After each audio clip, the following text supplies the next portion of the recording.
우리가 마음의 뿌림을 받아 악한 양심으로부터 벗어나고 몸은 맑은 물로 씻음을 받았으니 참마음과 온전한 믿음으로 하나님께 나아가자. 아멘. 전능하사 천지를 만드신 하나님 아버지를 내가 믿사오며 그 외아들 우리 주 예수 그리스도를 믿사오니 이는 성령으로 잉태하사 동정녀 마리아에게 나시고 본디오 빌라도에게 고난을 받으사 십자가에 못 박혀 죽으시고 장사한 지 사흘 만에 죽은 자 가운데서 다시 살아나시며 하늘에 오르사 전능하신 하나님 우편에 앉아 계시다가 저리로서 산자와 죽은 자를 심판하러 오시리라. 성령을 믿사오며 거룩한 공예와 성도가 서로 교통하는 것과 죄를 사하여 주시는 것과 몸이 다시 사는 것과 영원히 사는 것을 믿사옵나이다. 아멘.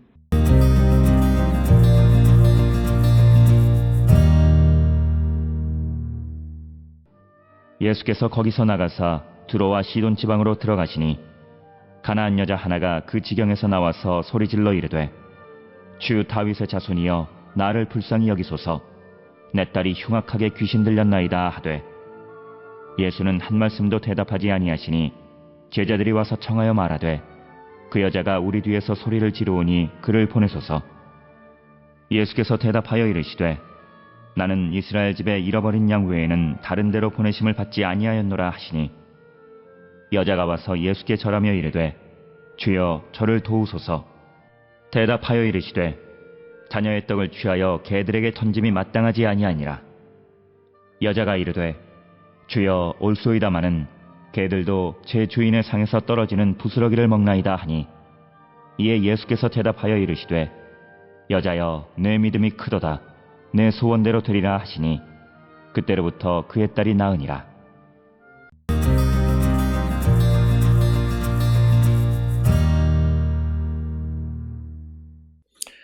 오늘 우리가 함께 읽은 마태복음 15장 21절에서 28절에 있는 말씀은 마가복음 7장 24절에서 30절에 있는 말씀과 같은 것으로 스로보니게 여인의 믿음을 칭찬하시는 예수님에 대해서 언급하고 있는 말씀이 되겠습니다. 특별히 복음서 가운데에서 예수께서 주로 나사렛이나 또는 가버나움이나 그러니까 갈릴리 주변이나 또는 예루살렘에서 주로 활동하시는데 오늘 주시는 이 본문에서는 이방 땅에서 예수님의 활동에 대해서 언급하는 그런 말씀이 되겠습니다. 그래서 21절에 예수께서 거기서 나가사 두로와 시돈 지방으로 들어가시니 두로와 시돈 지방으로 가셨다라고 하는 거죠. 두로라고 하는 것은 섬으로서 알렉산더가 건설한 다리로 연결되어져 있고 경제적으로는 매우 중요한 그런 항구 도시였다라고 하는 것이고 이 두로는 갈릴리로부터 생필품을 수입해서 사용하는 그런 도시 국가들이 되겠습니다. 유대인들은 이 두로 사람들을 개로 비유하는 것을 이해할 수 있고 그것은 사도행전 12장 20절에서도 나타나 있습니다. 헤롯이 두로와 시돈 사람들이 헤롯의 왕국에서 나는 양식을 수입해서 먹는 그런 역사적인 배경도 가지고 있습니다. 그래서 오늘 주시는 이 말씀에서 우리가 이 말씀을 이해하려면 요세푸스 기록에 의하면 유대인들은 두로 사람들과 어떤 적대감을 가지고 있고 요세푸스의 아피온에 대한 반박이라고 하는 책, 어게인스트 아피온이라고 하는 그런 책에서도 두로 사람을 가장 지독한 적이다 이렇게 묘사하고 있습니다. 그래서 오늘 주시는 이 본문의 말씀에서는 이방 여인의 믿음을 칭찬하시는 것도 있지만 예수님께서 유대인들이 당시에 가장 지독한 적으로 생각하고 있는 사람을 만난 이야기가 바로 오늘 우리가 함께 읽은 마태복음 15장의 21절로 28절까지의 말씀이 되겠습니다. 그래서 이런 배경을 가지고 우리가 이 말씀을 우리가 이해해야 한다라고 하는 것을 우리가 염두에 두셔야 되겠습니다. 그래서 오늘 주시는 이 말씀을 통해서 예수님이 이제 두로 시돈에 가서 들어가셨다라고 하는 거죠. 그런데 가나안 여자 하나가 그 지경에서 나와 소리질러 이르되 다윗의 자손이여 나를 불쌍히 여기소서 내 딸이 흉악하게 귀신 들렸나이다. 이렇게 이야기를 합니다. 오늘 주시는 이 본문의 말씀에서 중요한 것은 이 가나안 여인이 예수님에 대해서 다윗의 자손이여 나를 불쌍히 여기소서, 이 표현은 주님의 관심을 끌기에 아주 좋은 그런 표현입니다. 특별히 우리가 이 사마리아의 나병 환자도 나사렛 다윗의 자손이여 나를 불쌍히 여기소서라고 말하는 것, 또 여리고의 맹인이었던 바디메오 역시도 다윗의 자손이여 나를 불쌍히 여기소서라고 불렀고, 오늘 주시는 이 본문의 말씀에서도 이 가나안 여인이 예수님에게 다윗의 자손이여 나를 불쌍히 여겨달라 이렇게 이야기하면서 그 증상은 내 딸이 흉악한 귀신 들렸다라고 하는 겁니다. 그런데 예수는 한 말씀도 대답하지 아니하시니 제자들이 와서 청하여 말하되 그 여자가 우리 뒤에서 소리를 지르오니 그를 보내소서라고 얘기합니다. 그러니까 저렇게 가나안 여인이 우리 뒤에서 소리를 지르고 있으니까 예수님께서 그 여인을 돌려보내라, 즉 그 여인의 문제를 어떻게 하든지 해결해 달라라고 하는 거예요. 그러니까 안심시켜서 돌려보내 달라라고 하는 거예요. 자꾸 옆에서 뒤에서 소리를 지르게 되니까. 그래서 예수께서 대답하시되 나는 이스라엘 집에 잃어버린 양 외에는 다른 데로 보내심을 받지 아니하였노라. 오늘 주시는 24절에서는 예수님의 사역이 우선 유대 민족들을 위한 것이었음을 암시하는 그런 말씀이 되겠습니다. 그렇지만 그렇다고 해서 예수님이 유대인들에게만 복음을 전하신 것은 아니었고, 또 마태복음 22장 15절에서 22절이나 28장 18절에서 20절 등에서 보면 예수의 활동은 이방인들에게까지 확산되어지는 것을 볼 수 있습니다. 그러나 오늘 주시는 이 본문의 말씀에서 의도하시는 바는 먼저 예수께서는 자기 백성들을 구원하기 위해서 보내심을 받았다라고 하는 것을 우리에게 보여주고 있습니다.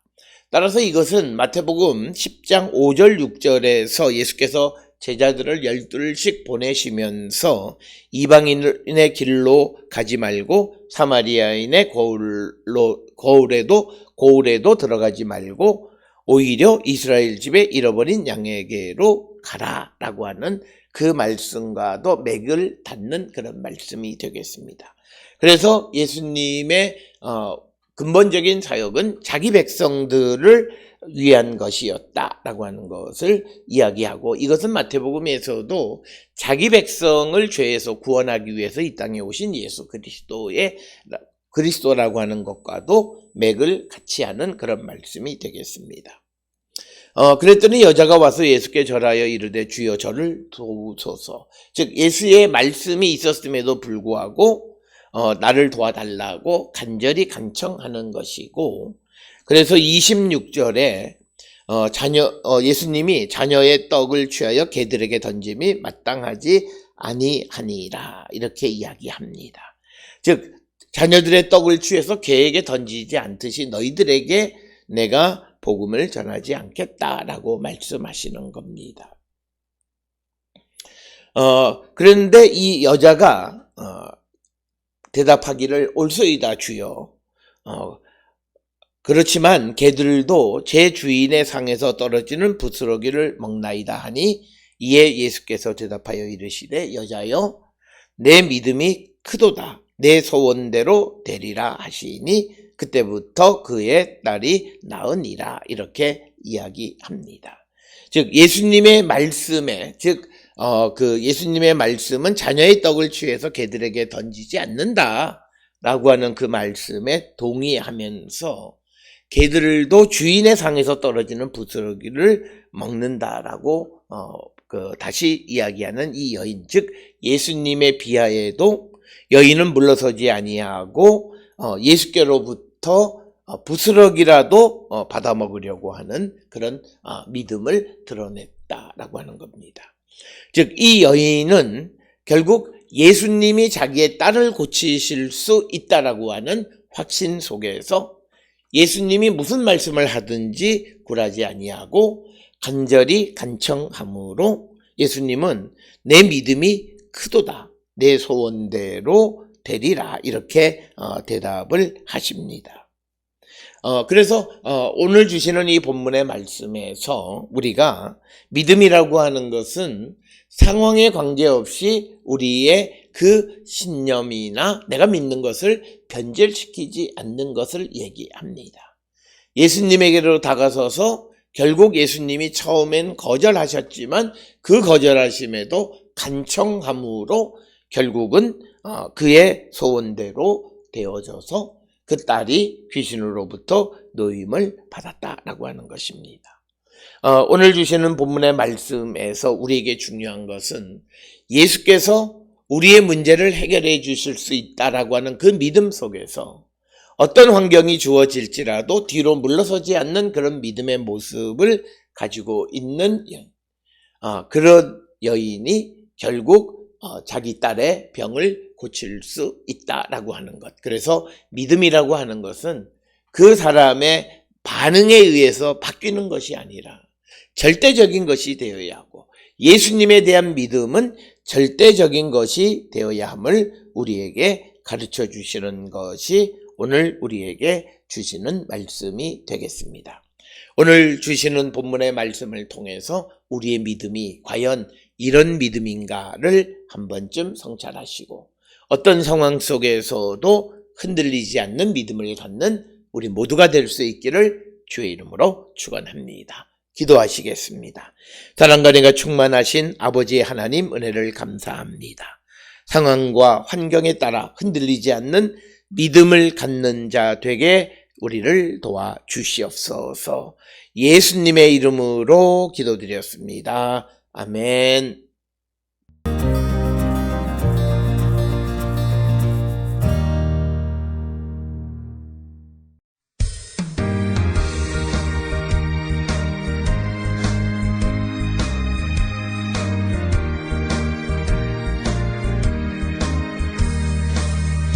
어둠 죄악 길에서 목자 없는 양같이 모든 사람 길 찾아 헤맨다.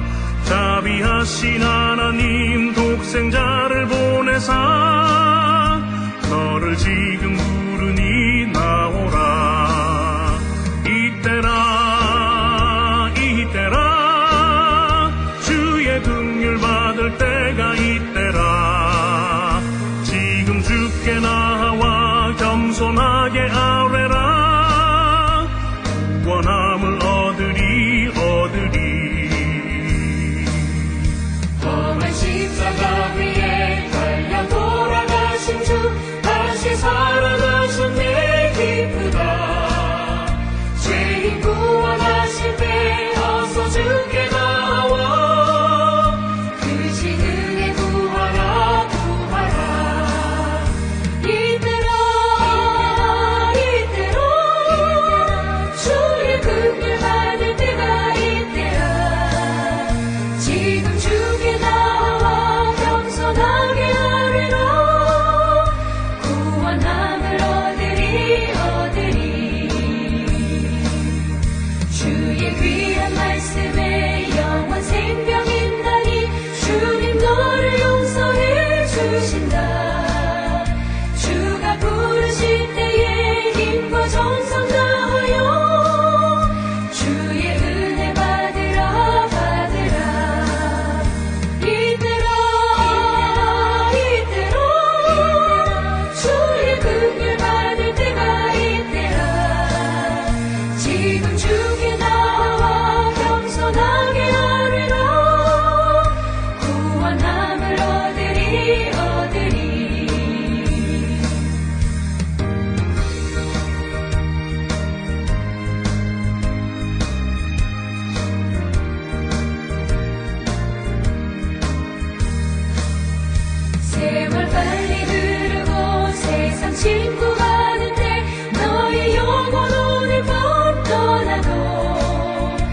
주의 구원 받으면 천국에서 영원히 주와 함께 살리라 살리라. 이대로 주의 긍휼 받을 때가 있대라. 지금 주께 나와 겸손하게 아뢰라. 구원함을 얻으리 얻으리.